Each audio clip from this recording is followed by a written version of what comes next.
Good evening. I will speak in English, so I don't know what that means for your switches, but switch to the proper channel. I will be a bit less case-based than the previous speakers, and I will probably have a very hard time competing with you two guys, because you had such sexy presentations, you know, full of life, and so really, really good to see. And I think we will see afterwards in the discussion. I think there are many points that we can talk about, but so I'll be a bit more on the other side of the work, which is sometimes you have to try to stitch things together that in daily life maybe don't always make sense to yourself. So I took it as an occasion to do some stitching. So Constant is an association for arts and media which is based in Brussels. We work a lot on technology. We are a laboratory for arts. We organize a lot of different types of events, but all of them are more or less situations in which artists, people from different professions can come together to learn together about technology, about free software, about gender and technology. And I think a lot of our projects is working on demystification of technology. So, like also in the previous meeting presentations was shown, we do a lot of exchanges. We meet academics, activists, in order to understand a little bit better our working field. So we work we have an own space, but we work a lot in other people's context. In this case, we organized a meeting on a feminist review of server technology, so of current server technology. And in this case, it took place in a squatted fish shop, which is called La Poissonnerie. And the fact that we were hosted there, like hosted by the people of the squat, is then an integral part in the presentations that we make. So the question of what does hosting, what does serving as a verb mean, also in relation to technology, but also in like physical life, social life, is one of the topics that was talked about there. We had these are international meetings, and we were just mentioning a certain artist called Spider Alex. I think that this image actually came from her, and she's working in Calafou. She lives in Calafou, and apparently tomorrow there is a trip to Calafou. So I don't know who's knowledgeable about this, but if anybody is, then maybe you can interest people to join. One of the things that, if we talk about demystification of technology, that we do often is social reenactments of computer issues. In this case, what you see here is actually that. So all these people here have a role to play in showing how does a computer work. So I think that here we're looking at the web server or the SSH connection. I'm not really sure, but this guy has a role to play. There's also studios that we host for people who are interested in working with open source, free libre open source software. So artists can come to this place called Variable, which is our studio building, to work together, to learn from each other. We have many view data workshops, hardware workshops, how do pirate boxes work, these kind of things. And so there's a lot of brainstorming and exchange going on.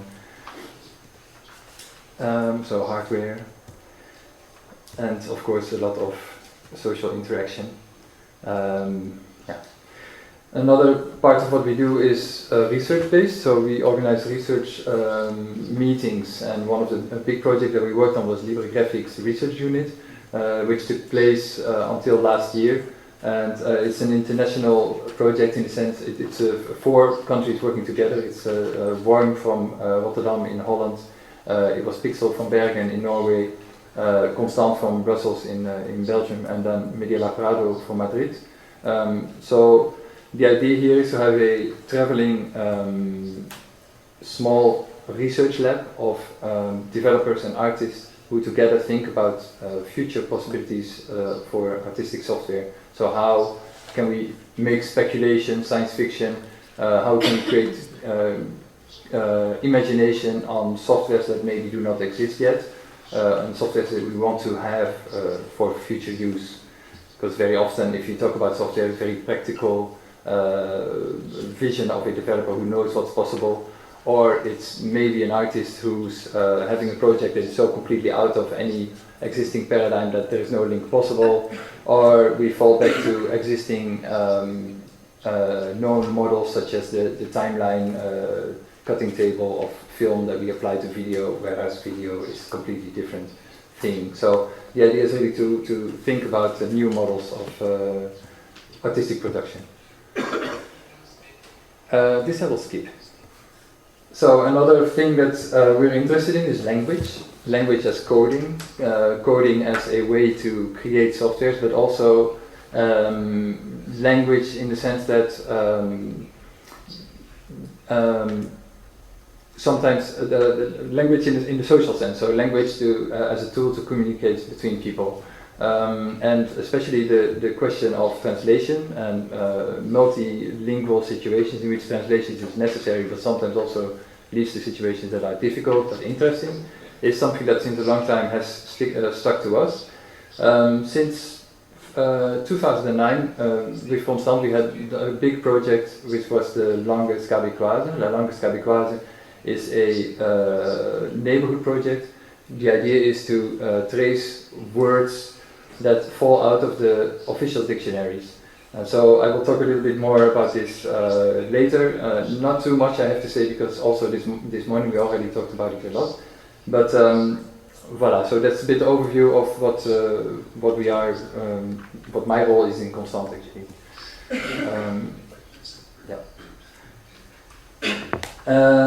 As an association that works in the field of new technologies, art and media, our work often involves developing practices, experiences and applications for in-between spaces.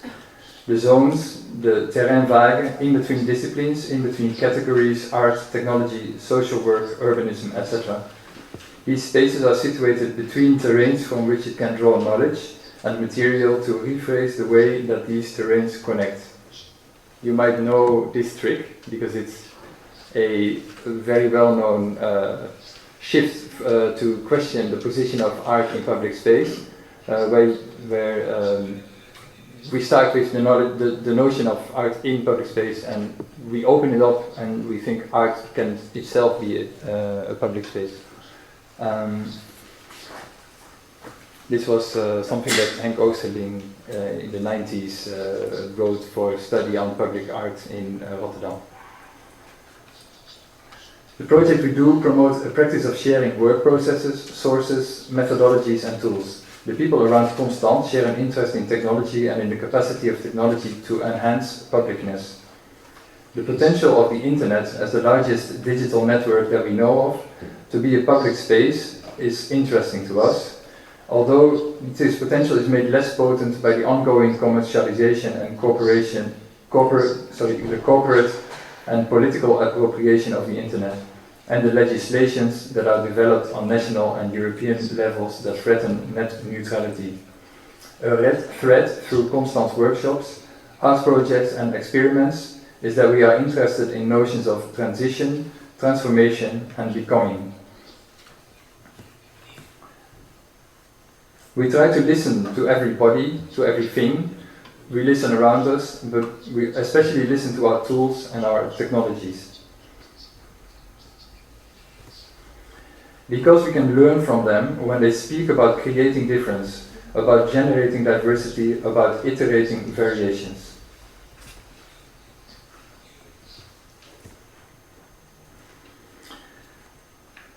So during the Occupy Wall Street meetings that maybe the next part you will maybe know of, but during the Occupy Wall Street meetings, the protesters are actually forbidden to use speech-enhancing technology. So they were forbidden to use any technological device to amplifying technologies, to amplify their voice. And so one of the things that they developed was what they call the human mic, the microphone that is the human microphone. And so the speaker speaks and the public repeats what is spoken. And so by doing that, because the public is bigger than the one speaker, it amplifies the voice. And I would just like to show you a small fragment of video that relates to this. And it's a fragment of Judith Butler, who appears in one of these meetings. And she, as a writer, as an academic, is used to do what I'm doing, much better of course, but read from a paper. And you will see in the first fragment that she's addressing the public from a paper. And what's interesting, I will stop it at some moment. You don't need to listen too much because it's really about the methodology to how she does it. Also, I don't think it will be translated, if I'm correct. So it's not translated, so it's not your device that's not working.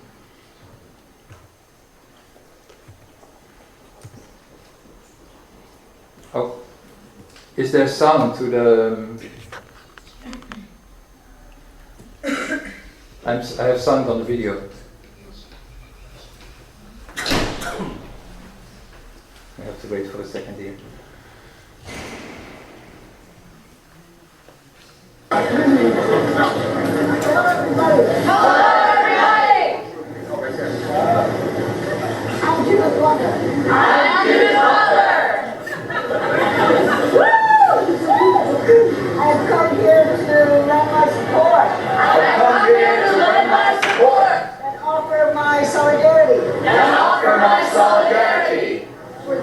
Unprecedented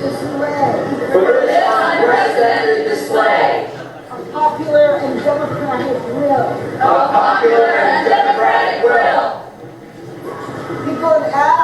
People have asked. So what are the demands?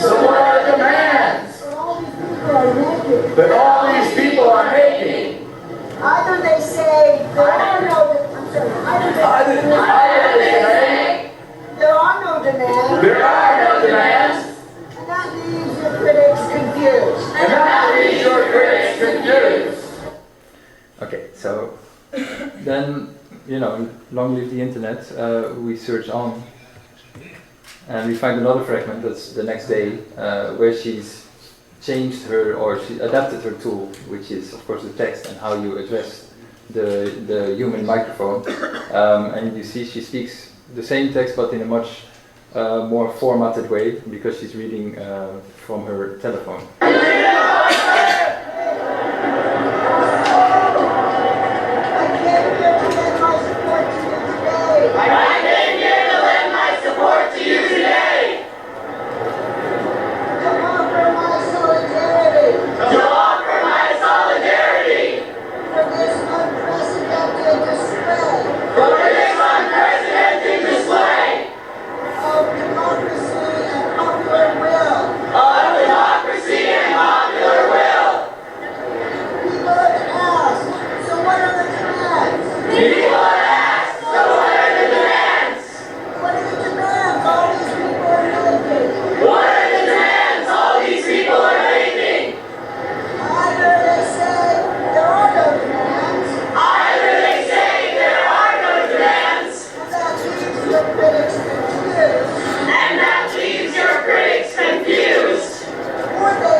But I think it's a beautiful example of how, in very daily practice, right, you are used to your tools shape you, and on the other hand, you also have an influence on what you do by reshaping your tools. So I think I can learn a lot from that.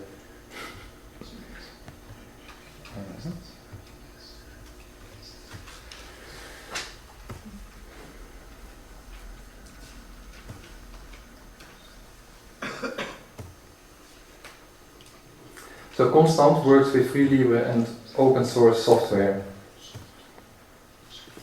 Writer Chris Kelty reflects in his work on the practice of free software. Free software is software that has open code that can be studied, copied, changed and reappropriated.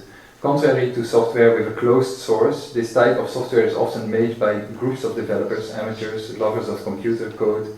And there is talk of community, and that's where it becomes interesting for many people to see if other collective practices can learn from the free software phenomenon.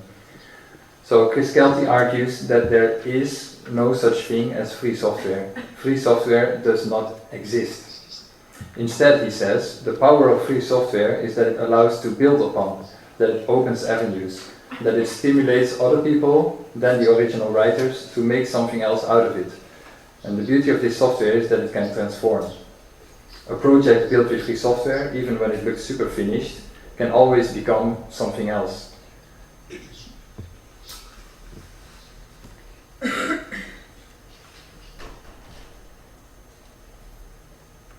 Culture in the broad sense can be an active sphere of negotiation between people with different backgrounds, but culture needs maintenance. Culture needs cross-cultures, countercultures. It needs to be continuously challenged to stay vital. Creative practice have a tendency to deal very well with renewal, with reinvention, adaptation, and other transformative phases. Creative practices are crucial elements in a culture's capacity to evolve. So in the two language projects, Parlez-vous Saint-Gillois and the La Langue Québécoise that we have developed, we look at vernacular language in Brussels and how spoken language incorporates words, expressions, structures and expressive forms that most of the time do not make it to the official dictionary. We work with people in neighborhoods to trace hybrid words, mots valises or neologisms, contraptions, multilingual collaged words, or also very ordinary words that have gained a completely different meaning. And the work behind making, thinking, crossbreeding, altering, deforming, reloading these words is highly creative, yet it's also a very vernacular activity. It's something that you do day to day. Creating the words can be an outlet for something that can otherwise not be expressed, for helping to understand a new reality, a tool to deal with a new context. The projects try to put their finger on the daily vernacular practice of speaking in multiple tongues and how this practice of being creative with language offers ways to engage with society.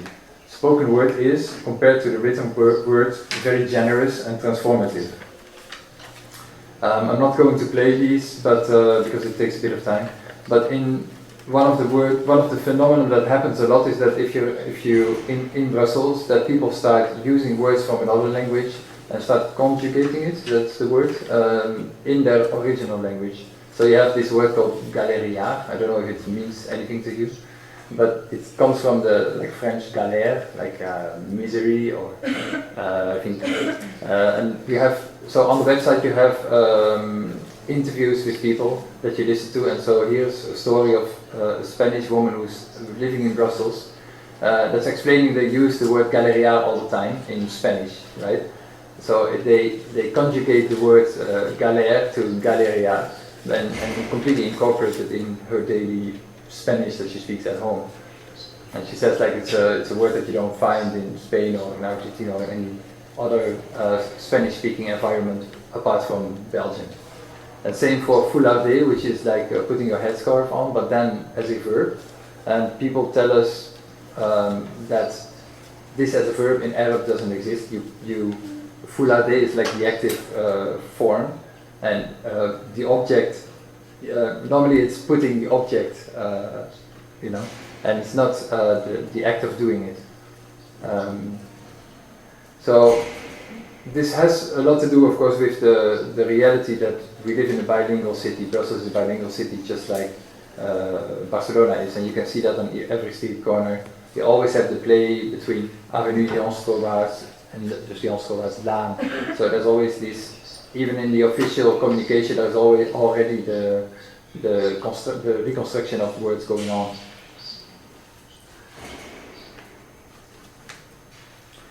So the dominant communication language is French in Brussels, but the reality is that Brussels is a city in which many people speak many languages. In the neighborhoods where we work, French speakers are speaking French as a second or a third language, because very often, even when they are French speaking, they're not originally from a French speaking area. So the relationship to the language is completely different than if it's your mother tongue. We work with resource persons in the neighborhood, and so this image shows an African shop that we work with a lot because they have a huge knowledge of the neighborhood and can also bring huge context to people in the neighborhood. So it's called Manko shop. Manko shop is a Cameroon vegetable shop that was used as a hub, that was functioning as a hub for the Belgian Cameroonians, because it's also a meeting place for Cameroonians who live in Belgium. They come there every week on Saturday to be together and to be with people from their own background. Cameroon has over 286 known native spoken languages, but the Cameroonians who gather in the shop, they speak French or English, so their communication language is either English or French, because there are so many languages that the chance that you meet somebody who speaks your same language is actually quite low, and in the community in Belgium it's actually not happening so often, so they use English or French to communicate. So let's ask the question, whose language was this in the first place? And to think about this, let's travel to a completely different context, a completely different continent, and skip also 2 decades back in time to the early 90s, where writer and intellectual and insurgent black feminist Bell Hooks writes in Learning to Transgress, her book about a famous poem written by Adrienne Rich, and she quotes this phrase from it, and she says that a lot of her thinking is based on this phrase that she read as a young woman. And she uses this phrase to address the use of the English language by early rappers who chopped up English and who deformed it and were throwing the English to the listener as if they were throwing bricks. And she says, broken language, so chopping up the language in this case represents broken bodies, and she continues, when I first read these words, they made me think of standard English, of learning to speak against black vernacular, against the ruptured and broken speech of a dispossessed and displaced people. And still quoting, standard English is not the speech of exile, it is the language of conquest and domination. It is not the English language that hurts me, but what the oppressors do with it, how they shape it to become a territory that limits and defines, how they make it a weapon that can shame, humiliate and colonize. And central to this practice of vernacular word creation is a certain degree of confrontation or conflict. And this is clearly the case in the case of the Occupy movement, that confronts themselves with an economic reality that they did not help create. But it's also the case in the neighborhood project, where we work with lots of migrants or newcomers, as they are euphemistically named now, who are confronted in a new situation with a language and with language politics that are new to them and often hostile to them. Design critic and architect Marcus Meeson remarks in his book The Nightmare of Participation, when participation becomes conflict, conflict becomes space. This space of conflict can be inhabited and instrumentalized. So we are in a situation where participants enter conflictive participation, a participation that may be problematic, but does not hide the fact that it is problematic. A participation that allows for difference and opposition and is not confirming the innocent notion of participation in which hierarchies are not transparent. Instead, a conflictive participation uses the space that is opened up by the friction or conflict to review the relationship between the system and the participant. So Adrienne Rich, of whom the previous text was, I looked her up on the internet because I didn't know her, and so I really liked her work. But when last week I looked back to many of her slides, and I used this American Poems website. I see that the poem is removed, and not for one, but for a lot of them.